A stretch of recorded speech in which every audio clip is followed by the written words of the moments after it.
नमस्कार दोस्तों, simplicity of law channel में आपका स्वागत है। जैसा कि हमने बात किया था, राजस्थान जुडिशरी का पेपर 16 जून 2024 को संभावित है, जो कि बदलने का डेट पूरा संभावना है। और उसी कड़ी में हमने माइनर एक्ट स्टार्ट किए थे, जिसमें हमने indecent representation of women act देखा 1986 का। और आज उसी कड़ी में दूसरा माइनर एक्ट देखते हैं। ऐसे कुछ माइनर एक्ट जो हैं वो राजस्थान के साथ साथ उत्तर प्रदेश जुडिशरी के लिए भी इम्पोर्टेंट हैं। उसी कड़ी में जब हम दूसरा एक्ट देखते हैं तो the sexual harassment of women at work place, इसका prevention prohibition and redressal act 2013 इसके बारे में बात करता है। किसके बारे में? इसका हिंदी क्या है? महिलाओं का कार्यस्थल पर लैंगिक उत्पीड़न, इसका निवारण करना, प्रतिषेध करना, इसको रोकना और परतों इसके लिए उपचार प्रदान करना अधिनियम 2013 इसके बारे में बात करता है। यह एक्ट हमारा the sexual harassment of women at work place prevention prohibition and redressal act 2013। लेकिन ये एक्ट तो 2013 में आया है। इसके पहले किस बेस पर इसके बारे में काम चल रहा था? इसमें सुप्रीम कोर्ट के दिशा निर्देश आया हुआ था, उसी के आधार पर काम चलता था। ये एक्ट से पहले उसी के दिशा निर्देश के आधार पर कार्यवाही हुआ करता था। तो वह दिशा निर्देश सुप्रीम कोर्ट के द्वारा किस केस में दिया गया था? तो उसके लिए इम्पोर्टेंट केस है Vishakha versus state of Rajasthan 1996 का केस, और मेधा कोटवाल लेले का case versus union of India 2012 के गाइडलाइंस पर बना हुआ ये एक्ट। इसके पहले इसी गाइडलाइन पर चल रहे थे सारे काम। The sexual harassment of women act, अगर किसी महिला का वर्क प्लेस पर, कार्यस्थल पर उत्पीड़न होता था, लैंगिक उत्पीड़न होता था, तो इसी दिशा निर्देश के आधार पर उस पर कार्यवाही हुआ करता था। और ये इसी गाइडलाइन पर यह एक्ट बना 2013 में संसद के द्वारा बनाया गया। अब इसके बारे में हम चर्चा करते हैं कुछ चीज़ों के बारे में जो थोड़ा सा इम्पोर्टेंट हो रखा होता है, क्योंकि पेपर में कुछ सेक्शन से ही 5-6 सेक्शन से ही क्वेश्चन करके चीज़ें ख़त्म कर देता है, बहुत ज़्यादा डीपली नहीं जाता है। द सेक्सुअल हरासमेंट एक्ट से तो खैर कभी क्वेश्चन आता है, कभी नहीं आता है। तो जहाँ तक इंडिसेंट रिप्रेजेंटेशन ऑफ वुमेन में मैंने पढ़ाया वो तो 10 सेक्शन था, आप लोग कवर कर लोगे। यहाँ पे आप कुछ नहीं तो खासकर स्टार्टिंग के 10 सेक्शन जरूर याद रखिए। यहाँ से ज़्यादा क्वेश्चन बनने का चांसेस है। ज़्यादा क्वेश्चन का मतलब 1-2 क्वेश्चन जो भी आएगा यहीं से 10 सेक्शन के अंदर आ ही जाएगा, लेकिन हम तो पढ़ाएंगे आपको पूरा सेक्शन। टोटल बात करते हैं, जब इसमें कितने एक्ट नंबर, ये 14 था 2013 का, और राष्ट्रपति द्वारा इसका सिग्नेचर 22 अप्रैल 2013, और इसका इन्फोर्समेंट है 9 दिसंबर 2013। 9/12/13 को इसका इन्फोर्समेंट डेट है, लागू तिथि है इसका, परिवर्तनीय हो गया था इस दिन पे। अब इसमें टोटल चैप्टर हैं 8 और सेक्शन है टोटल 30। अब इसको किस तरह से बांटा गया चैप्टर और सेक्शन को? तो पहले चैप्टर में 1 से 3, दूसरे चैप्टर में चौथा सेक्शन है, और तीसरे चैप्टर में 5 से 8, चौथे में 9 से 11, पाँचवें में 12 से 18, छठे में 19 नंबर सेक्शन, सातवें में 20 और आठवें में 21 से लेकर 30 तक टोटल 30 सेक्शन है, 8 चैप्टर में डिवाइड है। अब जब इसको बनाया गया इस एक्ट को, तो इसका उद्देश्य क्या था, इसके बारे में अगर हम चर्चा करें तो इसका उद्देश्य था कार्यस्थल पर महिलाओं के लैंगिक उत्पीड़न से संरक्षण, यानी रक्षा किया जाना, उनका संरक्षण, पहले से ही इसको रोकने का उपाय कि उनका संरक्षण किया जाना। और अगर हो जा रहा है या घटना घटित हो जा रहा है तो लैंगिक उत्पीड़न के परिवादों का निवारण करना, अगर ऐसे परिवाद आते हैं, केस आते हैं, तो उनका निवारण करना, इस चीज़ के बारे में यहाँ पे चर्चा होती है।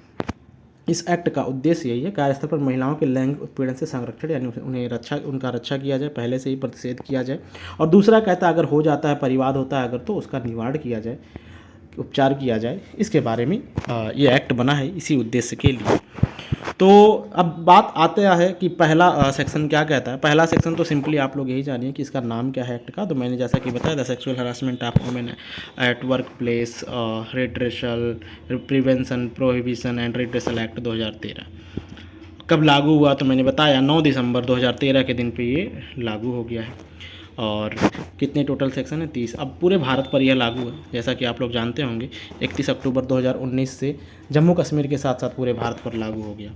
तो जब बात करते हैं परिभाषा खंड की, तो परिभाषा आता है सेक्शन 2 में, परिभाषा के बारे में चर्चा किया गया है, जिसमें ए बात करता है व्यथित महिला के बारे में। व्यथित महिला मतलब जिसके साथ यह समस्या उत्पन्न होगा, जिस महिला का उत्पीड़न किया गया होता है, उसी को व्यथित महिला हम कहते हैं। तो महिला किसी भी आयु की हो सकती है, प्रत्यक्ष या व्यूछा द्वारा, उसके प्रत्यक्ष मतलब डायरेक्ट रूप से, या व्यूछा द्वारा मतलब कि अपने आचरण के द्वारा। आचरण जब आप कॉन्ट्रैक्ट पढ़ते हैं तो प्रत्यक्ष एवं व्यूछा के बारे में आप लोग जानते होंगे, लिखित या मौखिक प्रत्यक्ष हो गया, व्यूछा मतलब अपने आचरण के द्वारा। तो ये होता है कि अगर प्रत्यक्ष या व्यूछा द्वारा किसी कार्यस्थल पर कोई भी महिला नियोजित हो या अनियोजित हो, एम्प्लॉयड हो और ना हो या ना हो, रिस्पोंडेंट पर, प्रत्यर्थी पर, देखिए प्रत्यर्थी पर, यहाँ पे प्रत्यर्थी पर हरास का आरोप लगाती है, उत्पीड़न का आरोप लगाती है। तो परिभाषा टू ए बताता है व्यथित महिला के बारे में कि जो महिला प्रत्यक्ष या व्यूछा द्वारा किसी कार्यस्थल पर किसी प्रत्यर्थी के ऊपर उत्पीड़न का आरोप लगा रही होती है, वही व्यथित महिला कहलाती है। जो आरोप लगाएगी वही व्यथित महिला कहलाएगी। तो प्रत्यर्थी के बारे में अगर हम यहीं पे देख लें तो 2M में प्रत्यर्थी की परिभाषा दिया गया है, जिसके विरुद्ध 9 में परिवाद होता है, जिसके खिलाफ महिला परिवाद करने जाती है, कंप्लेंट करने जाती है, उसी को कहा जाता है। 2E में घरेलू कर्मकार के बारे में परिभाषा दिया गया है। महिला किसी घर में पारिश्रमिक के लिए, नगद या वस्तु के लिए पाने के लिए रखी जाती है, डायरेक्टली या एजेंसी द्वारा अगर प्रोवाइडेड हो, तो अस्थाई हो चाहे अस्थाई हो, पार्ट टाइम हो या फुल टाइम हो, तो उसे घरेलू कर्मकार कहते हैं। अगर महिला कोई हो किसी घर में नगद या वस्तु पाने के लिए रखी जाती है, कोई काम करती है उस तरह से, चाहे किसी डायरेक्टली आई हो या किसी एजेंसी के थ्रू प्रोवाइड किया गया हो। तो ये 2E में घरेलू कर्मकार, 2M में प्रत्यर्थी के बारे में, और उसके बाद F में बात करता है कर्मचारी के बारे में। F देखिए यहाँ पे F में कर्मचारी के बारे में चर्चा दिया गया है।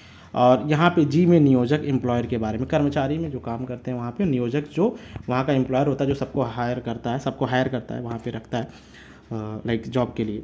2N में आता है मेन इस एक्ट में जो दिया गया है परिभाषा लैंगिक उत्पीड़न, उसके बारे में। लैंगिक उत्पीड़न के अंतर्गत क्या क्या चीज़ें आती हैं?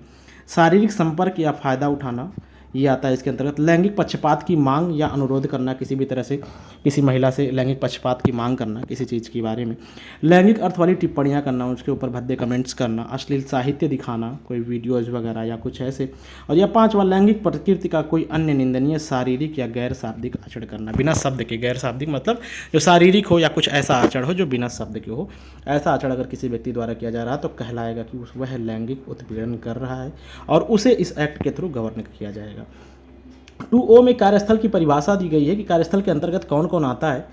तो इसमें यह परिभाषा ना देकर बस बता दिया गया क्या क्या चीज़ें भी इसमें शामिल है, जिसमें इंपॉर्टेंट है तीसरा और छठा इंपॉर्टेंट हो जाता है कि कार्यस्थल के अंतर्गत अस्पताल या परिचर्या गृह, जिसे नर्सिंग होम भी कहते हैं, यह भी आता है।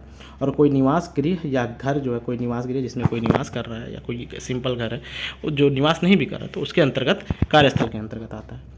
2P में असंगठित सेक्टर के बारे में बताया गया कि कर्मकारों की संख्या जहां 10 हो, 10 से कम हो, वो असंगठित सेक्टर कहलाता है, असंगठित क्षेत्र कहलाता है। इसके बारे में बात करता है। तो ये हमारा इम्पोर्टेंट हो जाता है सिंपली कौन कौन सा। A में व्यथित महिला, और E में घरेलू कर्मकार, F में कर्मचारी, G में नियोजक, N में लैंगिक उत्पीड़न, O में कार्यस्थल, और M में मैंने बताया था ऊपर प्रत्यर्थी के बारे में। M यहाँ पे मैंने बता रखा आप लोगों को प्रत्यर्थी के बारे में। N में लैंगिक उत्पीड़न, O में कार्यस्थल, और P में असंगठित क्षेत्र के बारे में चर्चा किया गया है। तो ये हमारा डेफिनेशन क्लॉज भी कंप्लीट होता है।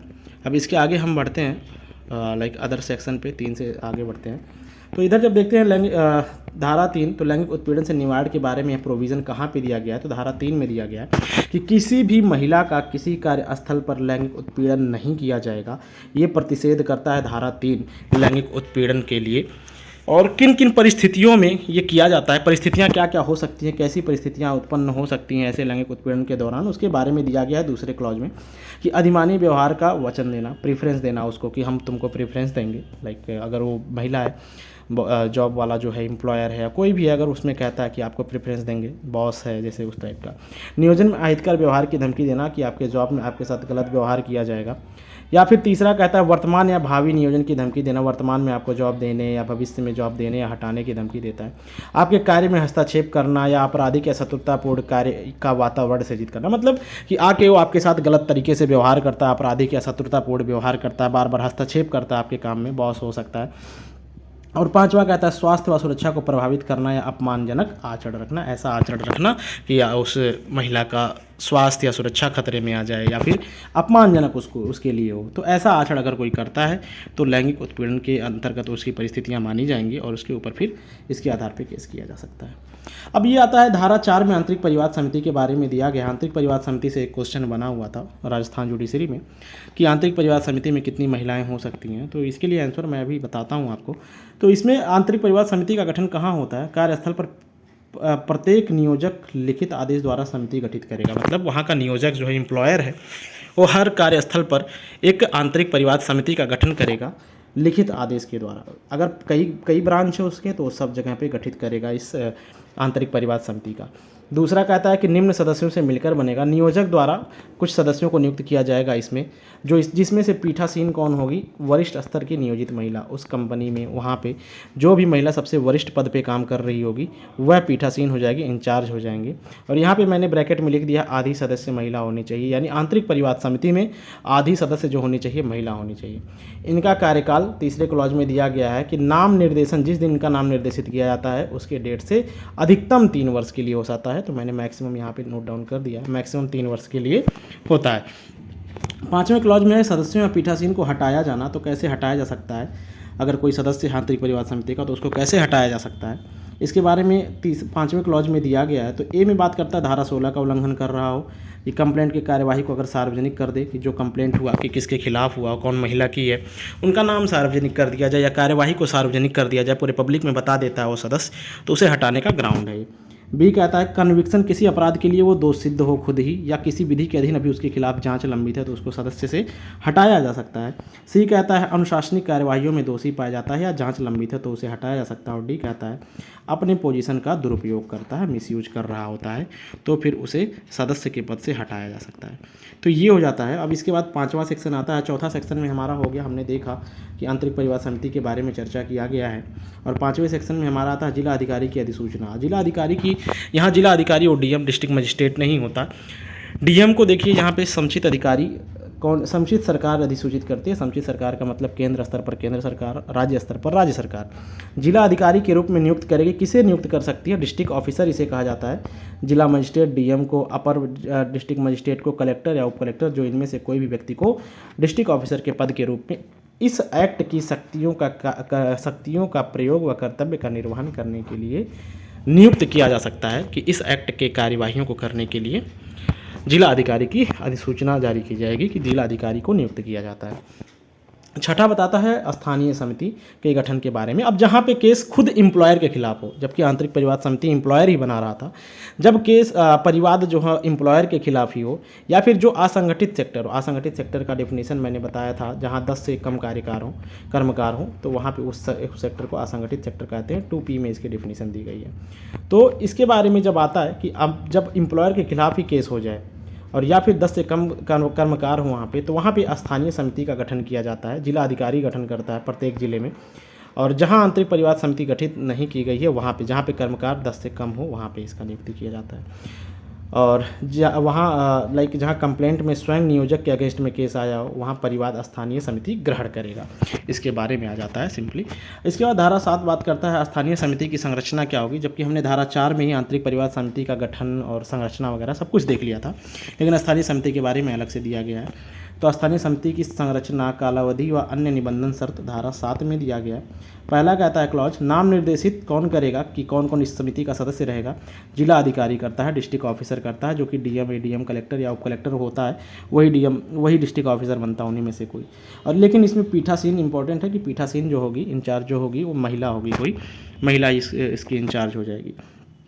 दूसरा कहता है क्लॉज, अध्यक्ष व सदस्य का टाइम नियुक्ति की तारीख से मैक्सिमम 3 साल के लिए। वहाँ भी आंतरिक परिवाद समिति में भी मैक्सिमम 3 साल के लिए था, तो स्थानीय समिति में भी मैक्सिमम 3 साल के लिए है, या फिर जो जिला अधिकारी भी निर्दिष्ट करे वह टाइम हो जाएगा उनके लिए। और कहता है क्लॉज 3 में कहता है कि धारा 4 क्लॉज 5 की तरह इनका रिमूवल भी हो जाएगा, कि उनके उसमें जो रिमूवल हमने देखा आंतरिक परिवाद समिति में 5वें क्लॉज में, उसी तरह से यहाँ पर भी रिमूवल के बारे में प्रोसीजर है कि धारा 16 में कार्यवाही को सार्वजनिक कर देता है, या फिर खुद दोषी पाया जाता है या जांच लंबित है उसके खिलाफ, तो या अन्य कोई ग्राउंड्स बनते हैं, दुरुपयोग वगैरह करता है। तो अब इसके बारे में धारा 8 बात करता है अनुदान व संपरीक्षा, जो स्थानीय समिति वगैरह बनाई जाती है इनके लिए कुछ अनुदान व संपरीक्षा के बारे में बात करता है, कुछ पैसे वगैरह के बारे में, इंपॉर्टेंट नहीं है। धारा 9 आता है लैंगिक उत्पीड़न का परिवाद। अब आता है किसी महिला के साथ, व्यथित महिला जो है जिसके साथ अगर ऐसा उत्पीड़न हुआ है, लैंगिक उत्पीड़न का घटना की तारीख से 3 माह, ये इंपॉर्टेंट है। 3 माह की अवधि के भीतर, कई घटना तो लास्ट से 3 मंथ, मान लो कई घटनाएं उसके साथ घटित हुई हैं, तो जो लास्ट वाली घटना उससे 3 मंथ जोड़ा जाएगा। लिखित परिवाद आंतरिक समिति या स्थानीय समिति को करेगी जैसा ज़रूरत होगा। अगर एम्प्लॉयर के खिलाफ करना है और 10 या फिर 10 से कम कर्मकार हैं तो वहाँ पे स्थानीय समिति को, लेकिन अगर एम्प्लॉयर के खिलाफ नहीं है तो वहाँ पे आंतरिक समिति को करेंगे, आंतरिक परिवाद समिति को। और जहाँ लिखित नहीं है वहाँ समिति का पीठासीन या कोई सदस्य लिखने में सहायता करेगा, लिखकर अगर नहीं कंप्लेंट किया जा रहा है तो वहाँ पे। और यदि 3 माह से एबव हो जाए, अगर 3 माह से अधिक हो जाए, समय बीत जाए, अगर नहीं आई है वो महिला परिवाद करने के लिए, तो कारणों से जब समिति संतुष्ट हो तो 3 माह तक विस्तार कर सकती है, यानी 3 माह और विस्तार कर सकती है। अगर कारण पर्याप्त लगते हों, संतुष्ट हो जाए समिति, तो 3 महीने अत्यधिक और भी दे सकती है, यानी 6 महीने तक भी ग्रहण कर सकती है परिवाद को। दूसरा कहता है कि महिला असमर्थ है शारीरिक मानसिक रूप से या फिर उसकी मृत्यु हो जाती है तो उसका विधिक वारिस या उसका अन्य कोई जीवित व्यक्ति जो विहित किया जाए, जो प्रिस्क्राइब्ड किया जाए, वह परिवाद कर सकता है उस महिला के स्थान पर। धारा 10 बात करता है सुलह के बारे में, कंसिलिएशन के बारे में, कि जांच के पहले सुलह का प्रयास किया जाएगा। व्यथित महिला के रिक्वेस्ट पर ही सुलह स्टार्ट होगा, कि जो व्यथित महिला है वही सुलह करने के बारे में कह सकती है कि हम सुलह करना चाहते हैं, हम परिवाद नहीं करना चाहते हैं। अगर वो कहती है, रिक्वेस्ट करती है, तभी सुलह के बारे में, कंसिलिएशन के बारे में बात किया जाएगा, अन्यथा नहीं बात किया जाएगा। परंतु सुलह का आधार क्या होना चाहिए? धन संबंधी समाधान आधार से भिन्न नहीं हो सकता। मतलब कि धन अगर देकर सुलह किया जा रहा है कि इस महिला जो है पैसा लेकर शांत हो जाए, तो ये नहीं किया जा सकता है, यानी कि यहाँ पे इसका आधार नहीं लिया जा सकता। अगर इस आधार पे, पैसे के आधार पर सुलह किया जा रहा है तो वो नहीं हो सकता है। इसके बाद हम बात करें धारा 11 कि लेकिन अगर सुलह नहीं होता है तो परिवाद के बारे में जाँच होगा। तो धारा 11 बात करता है परिवाद जो किया गया उसकी जांच होगी। पहले 10 में सुलह का अवसर दिया जाएगा, और सुलह अगर नहीं होता है तब कर्मचारी है तो उसकी दशा में जांच किया जाएगा। और अगर घरेलू कर्मकार की दशा में है, परिवाद किया है, स्थानीय समिति में घरेलू कर्मकार का किया जाता है, वह अगर किया गया है, वह समिति को प्रथम दृष्टया लगे कि मामला बन रहा है, ऐसा लग रहा है। स्थानीय समिति में कहा नियोजक या कर्मकार 10 से कम संगठन के कर्मकार हों तब। तो अगर लग रहा है कि मामला प्रथम दृष्टया ही मामला बन रहा है तो वह IPC 509 और अन्य कोई भी धाराएं हैं केस रजिस्टर करने के लिए पुलिस को फॉरवर्ड करेगा 7 दिन के भीतर। अगर लगता है जिस दिन प्रथम दृष्टया मामला बन रहा है IPC 509 या अन्य धाराओं का, तो उसमें पुलिस को फॉरवर्ड कर दिया जाएगा। यह जांच के बाद 7 दिन के अंदर जांच के बाद कि पुलिस जो है इस पर केस अपना रजिस्टर करे। अगर दोष सिद्ध हो जाए तो जो यहाँ राशि जो कोर्ट उचित समझे फीमेल को दिला सकता है। अगर यहाँ पे दोष सिद्ध हो जाता है पुलिस के बाद, तो यहाँ पे महिला को प्रतिकर दिलाया जा सकता है, जो राशि सही समझे कोर्ट वो दिला सकता है। तीसरा कहता है जांच कमेटी, जो दोनों समितियां हैं वही करेंगी जांच को, और उनको सिविल कोर्ट का पावर होगा जांच के दौरान। जो आदेशिकाएं सिविल कोर्ट जारी कर सकता है उनको भी वही पावर होगा। जांच 90 दिन की अवधि के भीतर पूरी की जाएगी, यानी 90 दिन के अंदर ये दोनों समितियां जो हैं, अगर इनके पास मामला जो भी आया है वो 90 दिन के अंदर ही जांच को पूरी कर लेंगे। इसके बाद आता है जांच के धारा 12 बात करता है कि अगर जांच लंबित है तो उसके दौरान भी कुछ कार्यवाहियां किया जा सकता है। जैसे लंबन के दौरान व्यथित महिला द्वारा लिखित अनुरोध पर वो लिखित अनुरोध करती है, रिक्वेस्ट करती है, तो समिति नियोजक से सिफारिश करेगी। समिति जो है एम्प्लॉयर की सिफारिश करेगी कुछ चीज़ों के बारे में। ये बात करता है कि व्यथित महिला या प्रत्यर्थी को अन्य कार्यस्थल पर ट्रांसफ़र किया जाए, कि महिला को या जिसने उसका लैंगिक उत्पीड़न किया है, जिसके खिलाफ केस चल रहा है, उसको परिवाद जिसके खिलाफ चल रहा है, उसको किसी अन्य कार्यस्थल पर, अन्य कहीं ब्रांच है उसका कंपनी का, तो ट्रांसफ़र करे। या फिर महिला की छुट्टी अगर मांगती है महिला तो 3 मास की छुट्टी मंजूर की जाएगी, या फिर जो अन्य राहत प्रदान कर सके मांग कर सकती है महिला और कोर्ट प्रोवाइड करा सकता है, तो वो यहाँ पे सिफारिश करेगी और उसको मांग दिया जाएगा। और ऐसी छुट्टी जो 3 महीने की छुट्टी दी जा रही है, दूसरे क्लॉज में कहता है अन्य छुट्टी के अतिरिक्त होगा, नियोजन में नहीं गिना जाएगा, उसके एम्प्लॉयड में नहीं गिना जाएगा, कि जो उसको छुट्टी मिलता है साल भर में उसमें नहीं गिना जाएगा इसको। तीसरा कहता है नियोजक एक की सिफारिश को कार्यान्वित करेगा। नियोजक जो एक में महिला ने सिफारिश मांगा है तीनों चीज़ों के बारे में, उस सिफारिश को लागू करेगा, कार्यान्वित करेगा। अब इसके बाद धारा 13 बात करता है जांच की जो रिपोर्ट आती है उसके बारे में। तो समिति क्या करती है, नियोजक को, आंतरिक परिवाद समिति अगर है तो वो नियोजक को, और अगर स्थानीय समिति है तो स्थानीय समिति को बनाया था किसने, डिस्ट्रिक्ट ऑफिसर ने बनाया था, उसको जाँच पूरी होने के 10 दिन के भीतर उपलब्ध कराएगी। समिति क्या करेगी, जांच की रिपोर्ट किसको उपलब्ध कराएगी, नियोजक को। आंतरिक परिवाद समिति है तो नियोजक को, और जबकि अगर स्थानीय समिति है तो जिला अधिकारी को। तो वह पक्षकारों को भी रिपोर्ट को उपलब्ध कराया जाएगा, जो जांच की रिपोर्ट होगी 10 दिन के भीतर उपलब्ध कराया जाएगा। तीसरा क्लॉज कहता है इसमें जांच करने पर प्रत्यर्थी पर अभिकथन सत्य साबित हो, तो अगर जांच का जो रिपोर्ट आया उसमें पता चलता है कि जो प्रत्यर्थी था जिसने उत्पीड़न किया था उसके ऊपर सत्य साबित हो जाता है, तो नियोजक या जिला अधिकारी से समिति निम्न का सिफारिश करेगी। समिति सिफारिश करती है जिला अधिकारी से, अगर कौन देगा तो जिला अधिकारी से, स्थानीय समिति देती है तो जिला अधिकारी से, और अगर आंतरिक परिवाद समिति देती है तो एम्प्लॉयर से। उनसे सिफारिश करते हुए रिपोर्ट देती है। पहला कि सेक्सुअल हरासमेंट के तहत उन पर कार्यवाही की जाए। दूसरा, उसके वेतन व मजदूरी से कटौती, जो दिया जाने वाला राशि है उसके वेतन व मजदूरी से कटौती किया जाए और व्यथित महिला को या उसके वारिस को उसका संदाय किया जाए, उसको दिया जाए। और चौथा कहता है क्लॉज, सिफारिश प्राप्ति के 60 दिन के भीतर नियोजक या डिस्ट्रिक्ट ऑफिसर उस पर कार्यवाही करेगा। यानी 60 दिन के भीतर यह कार्यवाही की जाएगी, इसके बारे में डिस्ट्रिक्ट ऑफिसर या फिर जो नियोजक के पास आया वो कार्यवाही करेगा। 14 नंबर धारा कहता है मिथ्या या द्वेषपूर्ण परिवाद व मिथ्या साक्ष्य के लिए दंड। अगर महिला जो है झूठा परिवाद की है, द्वेष से करती है, मैलिशियस प्रोसिक्यूशन के लिए बात करती है, मतलब यहाँ पे सिंपली बात करता है कि गलत उसको फंसाने के लिए या फिर झूठा साक्ष्य के लिए, तो समिति उपरोक्त निष्कर्ष पर अगर पहुँचती है कि द्वेषपूर्ण, मिथ्या जानते हुए या कूट रचित या भ्रामक दस्तावेज पेश किया हो, तो कार्यवाही सेवा नियमों, अब जो कार्यवाही के लिए सेवा नियम बनाओ के उपबंधों के अनुसार, अगर सेवा नियम ना है तो जो विहित रीति हो, वहाँ पे प्रिस्क्राइब्ड हो, उस रीति से उसको दंडित किया जाएगा। जो भी अगर प्रतिकर या जो भी कंपनसेशन जो कुछ भी होगा उसके लिए उसको वहाँ से लागू किया जाएगा। अगर परिवाद सिद्ध ना कर पाए, लेकिन अगर पता नहीं चलता है, गलत नहीं है, लेकिन परिवाद महिला सिद्ध ना कर पाती है, जो व्यथित महिला है, या सबूत अपर्याप्त रह जाता है, तब महिला पर कोई कार्यवाही नहीं की जाएगी। लेकिन अगर झूठ बोली है, द्वेषपूर्ण है या कूट रचित या मिथ्या दस्तावेज दी है, तब वहाँ पे उसके खिलाफ कार्यवाही होगी। धारा 15 बात करता है प्रतिकर का अवधारण, कितना प्रतिकर महिला को दिलाया जाता है। आंतरिक या स्थानीय समिति अवधारण करेगी निम्न चीज़ों को ध्यान में रखते हुए कितना महिला को दिया जाना चाहिए। तो महिला के मानसिक आघात की कितना मानसिक पीड़ा हुआ, यातना, भावनात्मक कष्ट भी बात करता है। उत्पीड़न के कारण जॉब के अवसर की हानि जो उसको हुई, सी चिकित्सीय जो खर्चा हुआ उसको, मेडिकल एक्सपेंसेस जो हुए। डी बात करता है प्रत्यर्थी की आय व वित्तीय परिस्थिति, जो प्रत्यर्थी है जिसने किया हरासमेंट उसकी भी आय को देखा जाएगा, उसी हिसाब से किया जाएगा। और ई कहता है एक मुश्त या किस्तों में ऐसे संदाय की साध्यता, मतलब कि एक बार में ही दिला सकता है या किस्तों में भी इसको दिलाने का चर्चा कर सकता है। इसके बारे में अवधारण करेगी, ये समितियाँ डिसाइड करेंगी। धारा 16 जैसा कि मैंने बताया था कि अगर सार्वजनिक कोई कार्यवाही करता है तो उसे सदस्यता से हटा दिया जाएगा। धारा 16 बात करता है परिवाद के अंतर वस्तुओं व जांच कार्यवाहियों के प्रकाशन या सार्वजनिक करने का प्रतिशत। धारा 16 प्रतिशत करता है कि जो कार्यवाहियाँ होंगी उन्हें सार्वजनिक नहीं किया जाएगा। तो पहला लिखा है कंप्लेंट को सार्वजनिक या प्रकाशित नहीं किया जाएगा। पक्षकारों का नाम, पता और पहचान नहीं बताया जाएगा। साक्षी का नाम नहीं, विटनेस का नाम नहीं। जांच की कार्यवाही, समिति की सिफारिश, नियोजक या डिस्ट्रिक्ट ऑफिसर के द्वारा क्या कार्यवाही की गई, इन सब के बारे में कोई भी कार्यवाहियों का प्रकाशन नहीं किया जाएगा या सार्वजनिक जनता के बीच में नहीं लाया जाएगा। इस पर प्रतिषेध करता है धारा 16। और अगर कोई व्यक्ति धारा 16 में यह कार्य कर देता है तो उसे धारा 17 में सार्वजनिक करने के लिए दंड दिया गया है। जो लागू सेवा नियम जो उस समय चल रहे होंगे उसके अनुसार, अगर नहीं है तो जो प्रिस्क्राइब्ड रीति होगा जो उस समय चलेगा, नियम होगा, उसके अनुसार उसे दंडित किया जाएगा।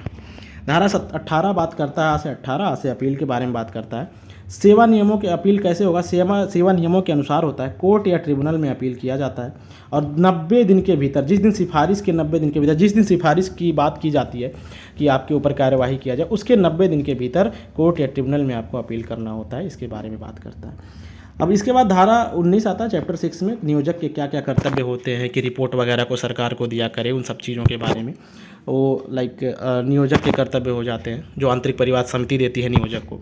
जबकि धारा 20 में बात करता है जिला अधिकारी के कर्तव्य और शक्तियाँ। तो जिला अधिकारी भी समय समय पर सरकार को देता रहे। कैसी सूचनाएं, जो स्थानीय समिति जो रिपोर्ट वगैरह देती है जिला अधिकारी को, वो जिला अधिकारी पहुँचाए। चैप्टर 8 प्रकीर्ण के बारे में, मिसलिनियस के बारे में 21 से लेकर 30 तक बात करता है। तो इसमें क्या चीज़ें हैं, 21 बात करता है समिति द्वारा वार्षिक रिपोर्ट प्रस्तुत करना। अब देखो समिति जो वार्षिक रिपोर्ट देती थी वो नियोजक और जिला अधिकारी ऊपर अभी पहुंचा रहे थे राज्य सरकार के पास में, लेकिन धारा 21 बात करता है कि समिति जो वार्षिक रिपोर्ट प्रस्तुत करेगी, समिति नियोजक या डिस्ट्रिक्ट ऑफिसर को, और डिस्ट्रिक्ट ऑफिसर उपरोक्त प्राप्त रिपोर्टों से संबंधित संक्षिप्त रिपोर्ट राज्य सरकार को प्रेषित करती है। यहाँ धारा 19 में नियोजक के कुछ कर्तव्य दिए गए हैं और जिला अधिकारी के कुछ कर्तव्य और शक्तियाँ दी गई जो इंपॉर्टेंट नहीं है, बस धारा का हेडिंग इंपॉर्टेंट था।